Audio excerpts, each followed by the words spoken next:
네. 농업기계 1단원 내용을 살펴보도록 하겠습니다. 농업의 기계화 부분이고요. 1페이지, 10페이지부터 보시면 여기에서의 키워드는 농업기계의 본기하고 작업기 구분할 수 있으면 되겠고요. 본기하고 작업기는 어떻게 구분한다 그랬죠? 본기가 엔진, 동력원이 달려 있는 부분, 그 부분이 본기고, 작업기는 작업을 할 수 있는 부분을 이야기를 하는 거야. 그래서 본기에는 트랙터, 동력, 경운기, 관리기 이런 것들이 있고요. 작업기는 로터리, 쟁기, 파종기, 트레일러, 베일러 이런 것들이 있다. 그리고 일부 농업기계는 전용기라고 하는 게 있어요. 그죠? 이양기라든가 콤바인 이런 것들은 전용기라고 해서 그 작업만 가능한 거죠. 그죠? 그리고 이식기도 여기에 해당이 되니까 살펴보시면 되겠고요. 10페이지는 이 정도 내용만 파악하고 넘어가시면 됩니다. 그리고 나중에 이제 복습을 하실 때 책의 내용을 보지 않고 10페이지의 내용은 본기하고 작업기 그리고 전용기가 있었어. 그 내용에는 뭐 종류는 어떤 것들이 있어 라고 혼자서 풀어서 내 말로 설명할 수 있으면 되는 거예요. 알겠지? 요거는 한 번씩 그냥 보고 넘어가면 되는 거예요. 그러니까 너무 신경을 쓰지 않으시면 되겠습니다. 다음 11페이지에 보시면 여기 표 1-1이 나와 있는데 요거 별표 쳐놓고 보시라고 했죠. 그죠? 경운 정지용 기계의 종류, 또 중경 관리용 기계 종류 이런 것들이 나와 있는데 이 중에서 경운 정지용 기계, 그리고 파종 이식용 기계, 그다음에 관계 배수용 기계 요 정도의 종류는 알고 있어야 나중에 시험 문제를 보실 때 조금 더 원활하게 문제를 푸실 수가 있어요. 그래서 경운 정지용 기계, 쟁기, 로터리, 플라워 이런 것들이 있고 두둑성형기까지 확인하실 수 있겠고요. 그다음 파종기, 이식기, 이양기 이런 것들은 파종 이식용 기계, 그리고 관계 배수용 기계는 양수기, 스프링클러, 점적 관계 시스템 이런 것들이 있고 다른 내용들은 이 표에서 확인을 해보시면 되겠습니다. 그죠? 그 다음 이제 농업기계 특징을 좀 살펴보게 될 텐데 농업기계가 대부분 야외에서 작업을 하고 계절적인 요인이 좀 크기 때문에 사실상 좀 기종이라든가 또 규격이라든가 이런 것들이 좀 많이 이 소량 생산 체제 방식으로 제조가 되기 때문에 기계를 선택하고 또 활용하는 데 있어서 그런 부분들을 고려를 해야 된다라고 하는 거 살펴보시면 되겠습니다. 다음 페이지요. 다음 페이지를 보시면 이제 기관에 대해서 설명을 하고 있어요. 여기에서는 기관의 증기기관도 있고 우리가 농업기계로 활용하는 내연기관도 있고요. 그 증기기관은 외연기관의 대표적인 기관이죠. 그리고 내연기관 중에는 여러 가지 기관들이 있지만 농업기계에서 특별히 여기서 살펴볼 것은 가솔린 기관과 디젤 기관 위주로 살펴보고 있어요. 자, 그 다음 페이지 13페이지에 보시면 농업기계화의 의의가 나와 있는데 농업기계화의 뜻 정도 일단 확인하고 넘어갈게요. 농업 생산의 수단을 자연력, 인력이나 충력으로부터 농업기계로 변화시키는 것.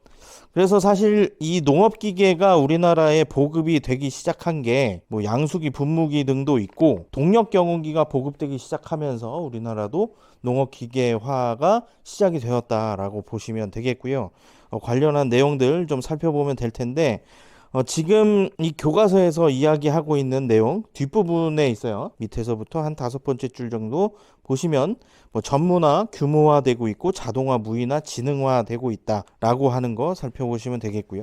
결국에는 농업기계화의 의의를 살펴보면 밑에서부터 2번째 줄에 보시면 농업 기계화를 통한 노동 생산성과 토지 생산성의 증가로 고품질의 농산물을 저비용으로 생산해서 소득을 향상시키는 데 있다라고 하는 내용 살펴볼 수 있겠는데 노동 생산성은 단위 노동당 생산성을 이야기하는 거고요. 토지 생산성은 단위 토지당 이 땅덩어리에서 같은 땅에서 생산성이 얼마나 많으냐라고 하는 내용들을 살펴보시면 농업기계화의 의의를 살펴보실 수 있겠습니다. 이 정도로 확인하시면 되겠고요.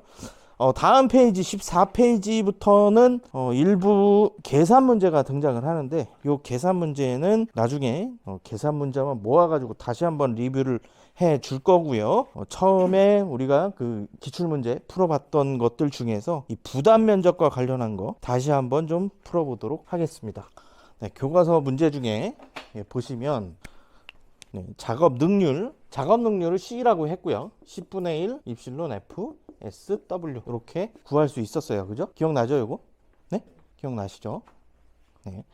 자, 작업 능률을 구할 때는 작업 속도, 그리고 작업 폭, 그리고 여기에 효율까지 곱해 주시면 작업 능률을 구할 수가 있는데요. 여기 나와 있는 예제 문제를 좀 풀어 볼게요. 폭이 2.2m, 그리고 또 뭐 있죠? 0.6km/h. 속도는 0.6km/h. 그 다음에 포장 효율이 0.75. 효율이 0.75. 그러면 요걸 어떻게 구해요? 요 공식에다 대입을 하면 되죠. 1 곱하기 0.75 곱하기 2.2 곱하기 6 이렇게 해서 풀어보면 0.99 헥타르 퍼 아워가 나옵니다. 요거 나중에 다시 한번 풀어볼게요. 여기 그 교과서 뒷부분에 있는 예제 문제 있죠? 교과서 뒷부분 20페이지에 있는 예제 문제, 요걸 좀 풀어보시고 요 문제랑 같이 엮어가지고 다시 풀어보도록 하겠습니다. 그리고 여기 오른쪽에 나와 있는 15페이지에 나와 있는 부담 면적 구하는 공식도 잘 보시면 여기 10분의 1 입실론 F 그리고 SW가 이 부담 면적 구하는 공식 안에도 들어있어요. 그죠? 네, 그래서 그 외의 것들 입실론 U, 입실론 D 그리고 UD 이런 부분들만 따로 곱해 주시면 어렵지 않게 문제를 푸실 수가 있습니다. 네, 이렇게 보시면 되겠고요. 그 다음에 15페이지에 나와 있는 것들 중에는 농업기계 이용 비용 중에서 고정비하고 변동비가 나와 있어요. 고정비하고 변동비. 자, 고정비는 기계의 사용 유무와 관계없이 지출되는 비용을 이야기하고요. 나타내는 내용들 살펴보면 감가상각비, 기계 구입에 대한 이자, 보험료, 보관 창고비 이런 것들이 고정비로 들어가게 되고요. 그 다음에 좀 아래로 내려와서 보면 16페이지 중간 부분에 변동비라고 나와 있어요. 자, 변동비를 보시면 농업기계 사용함으로써 발생하는 비용을 이야기하고 사용 시간이 증가함에 따라서 증가하게 되는 내용이죠. 결국 사용하지 않으면 변동비가 발생하지 않을 거예요. 여기에 해당하는 게 연료비, 윤활유비, 노임, 수리비 이런 것들이 있다라고 하는 거 살펴보시면 되겠습니다. 다른 내용들은 네, 한 번씩 체크해 보시면 될 것 같고요. 이 정도의 내용들만 살펴보셔도 충분히 문제는 푸실 수가 있어요. 그리고 농업 기계를 선택을 할 때 17페이지에 밑에서부터 두 번째 줄 내용에는 별표 치고 보시면 되겠습니다. 농가의 경영 규모를 고려할 때 경영 면적이 기계의 부담 면적과 일치하는 농업기계를 선택하는 것이 유리하다라고 하는 거 살펴보시면 되겠고요. 차이가 나게 한다면 기계의 사용 시간이 증가를 한다거나 또는 기계가 너무 커서 오히려 비용 지출이 더 많아지는 그런 결과가 나올 수도 있습니다. 그래서 그 정도 살펴보시면 될 것 같고요. 다음 페이지에 보시면 고정비에서 가장 큰 비중을 차지하는 감가상각비를 감소시킬 수 있는 방법은 내구 연수를 증가시키는 것이다. 사용하는 시간을 증가시켜 보면 고정비를 감소시킬 수 있다. 그리고 변동비에서는 연료비를 최소화하려면 기계의 출력을 전격 출력 범위 내에서 이용하는 것이 바람직하다. 그래서 공회전을 하지 않고 타이어의 적정 압력 유지, 전격 출력 상태로 기관을 운전하는 것이 좋겠다라고 하는 거 살펴보시면 되겠고요. 네, 1단원은 이 정도 내용만 확인하시면 크게 어렵지 않게 문제를 푸실 수가 있겠습니다. 그래서 여기 20페이지에 있는 문제만 다시 한번 풀어보도록 할게요. 네, 요거 일단 지우고요. 20페이지 문제 다시 한번 풀어볼게요. 네. 작업 폭